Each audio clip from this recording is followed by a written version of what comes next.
അസ്സലാമു അലൈക്കും വറഹ്മത്തുള്ളാഹി വബറകാതുഹു. പ്രധാനപ്പെട്ട ഒരു വിഷയം പറയാൻ വേണ്ടി ഞാൻ ഉദ്ദേശിക്കുകയാണ്. ചാലിയം അയാത്തുൽ ഇസ്ലാം മദ്രസ അധ്യാപകൻ 25ഓളം വർഷമായി അവിടെ അധ്യാപകനായി ജോലി ചെയ്യുന്നത്.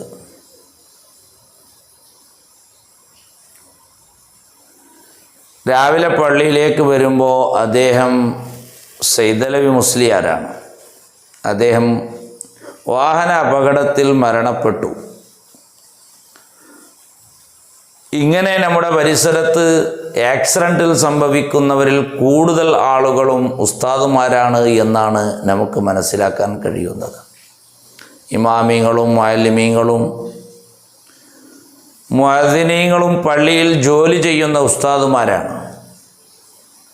2 ദിവസം മുമ്പ് തന്നെ എന്നോട് ഒരാൾ പറഞ്ഞു, സാധാരണക്കാരനായ ഒരാൾ, ഞാൻ രാവിലെ ജോലിക്ക് പോകുന്നതിൻ്റെ ഇടയിൽ ഒരു ഉസ്താദ് നായ വന്നു, ബ്രേക്ക് അടിച്ചു, റോഡിലേക്ക് തെറിച്ചു, മുഖത്തും കൈകാലും പരിക്ക് സംഭവിച്ച് രക്തത്തിൽ കുളിക്കുകയാണ്. ഞാൻ അദ്ദേഹത്തിനോട് ഹോസ്പിറ്റലിലേക്ക് പോകാൻ വേണ്ടി പറഞ്ഞപ്പോൾ അദ്ദേഹം, ആ മുഅല്ലിം ഉസ്താദ് പറഞ്ഞത്, എനിക്ക് പള്ളിയിലേക്ക് എത്തണം, മദ്രസയിലേക്ക് എത്തണം, ഇല്ലെങ്കിൽ കമ്മിറ്റിക്കാർ പ്രശ്നമുണ്ടാക്കുമെന്നാണ്. ആ നാടനായ മനുഷ്യൻ പറഞ്ഞു, നിങ്ങൾ ജോലി പോയാലും തിരക്കേടില്ല, ഞാൻ അവരോട് കമ്മിറ്റിക്കാരോട് വിളിച്ച് പറയാം, നിങ്ങൾ ഹോസ്പിറ്റലിൽ പോയിക്കോളി. അങ്ങനെ കമ്മിറ്റിക്കാരെ വിളിച്ചു വരുത്തി അദ്ദേഹം ഹോസ്പിറ്റലിലേക്ക് കടത്തി. ഇതൊരു ഉദാഹരണമാണ് ഞാൻ നിങ്ങളോട് പറഞ്ഞത്. ഇങ്ങനത്തെ എത്ര സംഭവങ്ങളാണ്. കാലുകളും കൈകളും നഷ്ടപ്പെടുന്നു, ബുദ്ധി നിഷ്ക്രിയമാകുന്നു, തലക്ക് പരിക്ക് സംഭവിക്കുന്നു, അപകടത്തിൽ മരണപ്പെട്ടു പോകുന്നു, കുടുംബങ്ങൾ അനാഥരാകുന്നു. ഇതിൻ്റെ പിന്നിൽ നാം പഠനം നടത്തേണ്ടത് അനിവാര്യമാണ്, ചിന്തിക്കേണ്ടത് അനിവാര്യമാണ്. പല ആളുകളും ഇങ്ങനെ വായിച്ചു, വാട്സപ്പിൽ വന്നു, വീഡിയോ നോക്കി, ലൈവ് നോക്കി അത് വിടുന്നു എന്നല്ലാതെ അതിനെപ്പറ്റി ഒന്ന് ചർച്ച ചെയ്യാൻ ആളുകളില്ല എന്നുള്ളത് ഖേദകരം തന്നെയാണ്. നമ്മുടെ ദീനീ സ്ഥാപനങ്ങളിൽ ജോലി ചെയ്യുന്നവരാണല്ലോ ഉസ്താദുമാർ. ഇത്തരം അപകടം അവരിൽ നിന്ന് എങ്ങനെ സംഭവിക്കുന്നു എന്നുള്ളത്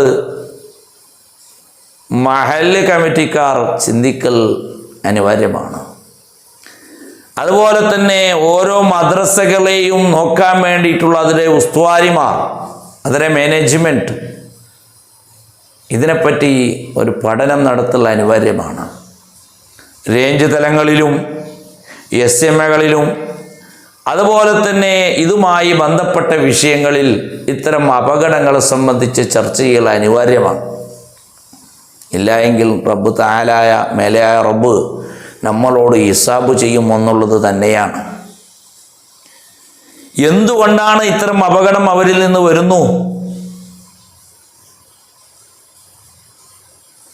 അത് ചിന്തിക്കേണ്ട അനിവാര്യം. ഞാൻ ആരെയും കുറ്റപ്പെടുത്തലല്ല, മഹല്ല് കമ്മിറ്റിക്കാരെ കുറ്റപ്പെടുത്തലല്ല, മാനേജ്മെൻറ്റിനെയും കുറ്റപ്പെടുത്തലല്ല,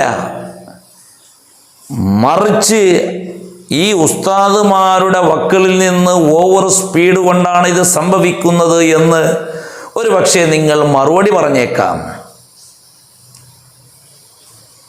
എന്നാൽ തിരിച്ചു ചോദിക്കാനുള്ളത്, ഈ ഉസ്താദുമാർ രാവിലെ ഈ ഓവർ സ്പീഡുമായിട്ട് വരാനുള്ള കാരണം എന്താണ്?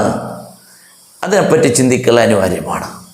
ഇല്ല എങ്കിൽ അല്ലാഹു സുബ്ഹാനഹു വ തആല ഇത്തരം വിഷയങ്ങളെപ്പറ്റി മഹല്ലുകാരോടും മാനേജ്മെൻറ്റിനോടും അതുമായി ബന്ധപ്പെട്ട ആളുകളോട് ചോദിക്കുക തന്നെ ചെയ്യും. സുബ്ഹാനല്ലാഹ്, ചില മഹല്ലുകളുടെ കർശനമായ നിയമങ്ങൾക്ക് മുമ്പിൽ, അതുപോലെ തന്നെ അവരുടെ ജീവിത മഈശത്തിൻ്റെ മാർഗം, ഇതൊക്കെയും കണക്കിലെടുത്തുകൊണ്ട് അവർ തലയിൽ പല ബാധ്യതകളും ചുമന്നുകൊണ്ടാണ് അവരുടെ ഈ ഓവർ സ്പീഡിലേക്ക് അവരെ നയിക്കാനുള്ള കാരണം. ചില മഹല്ലിൻ്റെ കർശനമായ നിയമങ്ങൾ, 1 മിനിറ്റ് പോലും ലേറ്റാക്കാൻ പാടില്ല, 1 സെക്കൻഡ് പോലും ലേറ്റാക്കാൻ പാടില്ല. കാരണം ഉണ്ടാകട്ടെ ഇല്ലാതിരിക്കട്ടെ, അത് ഒന്നും തിരിഞ്ഞു നോക്കാതെ ചില മഹല്ല് കമ്മിറ്റിക്കാരുടെ കർശനമായ നിയമങ്ങൾക്ക് മുമ്പിൽ വേറെ ഒരു മാർഗമില്ലാതെ അവർ ഓവർ സ്പീഡായി വരുമ്പോൾ പല അപകടങ്ങളും സംഭവിക്കുന്നുണ്ട്. സുബ്ഹാനല്ലാഹ്, അത് കാരണം കൊണ്ടാണോ അല്ലേ എന്ന് ചില മഹല്ലിക്കാർ നോക്കുന്നില്ല. അവരിൽ നിന്ന് ചെറിയൊരു വീഴ്ച വന്നാൽ ഉടനെ തന്നെ പിരിച്ചുവിടുന്ന ഒരുപാട് മഹല്ലിക്കാറില്ലേ? മനസ്സിലാക്കണം. എൻ്റെ ഉദാഹരണം തന്നെ ഞാൻ പറയട്ടെ. ഞാൻ ഒരു മഹലിൽ ഖത്തീബായിരുന്നു, മുഅല്ലിമുമായിരുന്നു, മദ്രസ ഉണ്ടായിരുന്നു. എൻ്റെ ബാപ്പ ഏജ് ഹോസ്പിറ്റലിൽ നിന്ന് എണപ്പൊയ്യ ഹോസ്പിറ്റലിലേക്ക് ഷിഫ്റ്റാക്കാൻ വേണ്ടി അതിൻ്റെ ആംബുലൻസിൻ്റെയും മറ്റും തിരക്കിലുണ്ടായിരിക്കുമ്പോൾ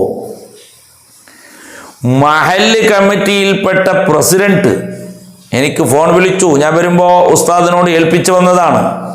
ളുഹ്ർ നിസ്കാരത്തിന് ഇന്ന് ഉണ്ടാവില്ല, ഞാൻ ലേറ്റാവും വരുമ്പോൾ, ഇങ്ങനെയാണ്. അങ്ങനെ പ്രസിഡന്റ് ഫോൺ വിളിച്ചു. ഞാൻ കാരണങ്ങൾ ബോധ്യപ്പെടുത്തു. ഞാൻ ഇങ്ങനെ തിരക്കിലാണ്, എൻ്റെ വാപ്പാക്ക് സുഖമില്ല, സീരിയസിലാണ് ഉള്ളത്. പക്ഷേ അദ്ദേഹം കേട്ടില്ല, കണക്കിലെടുത്തിട്ടില്ല. നിങ്ങളുടെ ബാധ്യതയല്ലേ, നിങ്ങളത് നിറവേറ്റണ്ടേ, നിങ്ങൾക്ക് ഞങ്ങൾ ശമ്പളം തരുന്നില്ലേ എന്നൊക്കെ ചോദിച്ചു. ഞാൻ വല്ലാത്ത വിഷമിച്ചു ആ വാക്കുകൊണ്ട്. കാരണം എന്തുമാകട്ടെ, നിങ്ങളുടെ ഡ്യൂട്ടി നിങ്ങൾ ചെയ്യണം എന്നുള്ള കർശനമായ ചില മഹല്ലുകാരുടെ നിർബന്ധിത ബുദ്ധി കൊണ്ടാണ് ഇത്തരം ഉസ്താദുമാർ അവരുടെ അപകടത്തിലേക്ക് നയിക്കാനുള്ള കാരണം എന്ന് പറഞ്ഞാൽ തെറ്റാകുമോ? അതുകൊണ്ട് ഇതുമായി ബന്ധപ്പെട്ട വിഷയങ്ങൾ മഹല്ല് കമ്മിറ്റിക്കാർ ചിന്തിക്കണം. പഴയ കാലത്തുള്ളത് പോലെയല്ല ഇന്നത്തെ കാലത്തിൻ്റെ സാഹചര്യങ്ങളും നീക്കുപോക്കുകളും. സുബ്ഹാനല്ലാഹ്, ഉസ്താദുമാർക്ക് മംഗലമില്ലേ?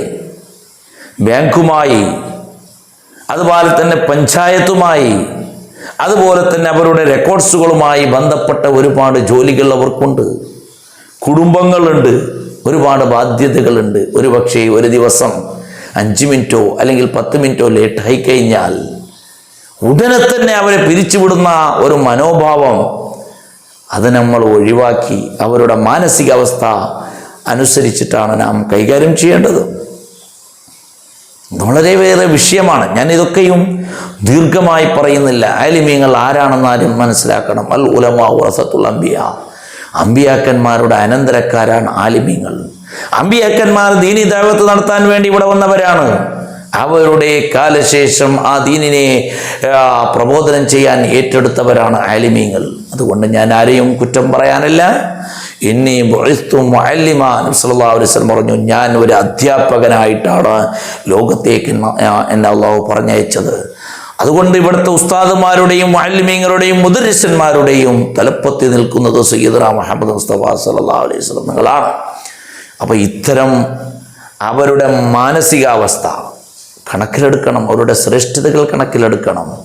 പണ്ടത്തെ പോലത്തെ സാഹചര്യങ്ങളും നീക്കുപോക്കുകളും ഒക്കെ മനസ്സിലാക്കി ഇന്നത്തെ സാഹചര്യങ്ങളെ വിലയിരുത്താൻ സാധിക്കൂല. അതുകൊണ്ട് അവരുടെ സാഹചര്യങ്ങളും അവരുടെ വീടിൻ്റെ സാഹചര്യങ്ങളും അവരുടെ പരിസരങ്ങളൊക്കെ മനസ്സിലാക്കണം. ഇല്ലെങ്കിൽ ഇത്തരം അപകടത്തിൽ ഒരുപാട് ആലിമീങ്ങൾ മരണപ്പെട്ടുകൊണ്ടേയിരിക്കും. ഞാൻ പറഞ്ഞതിൽ വല്ല തെറ്റുണ്ടെങ്കിൽ നിങ്ങൾ എനിക്ക് മാപ്പ് ചെയ്യണം.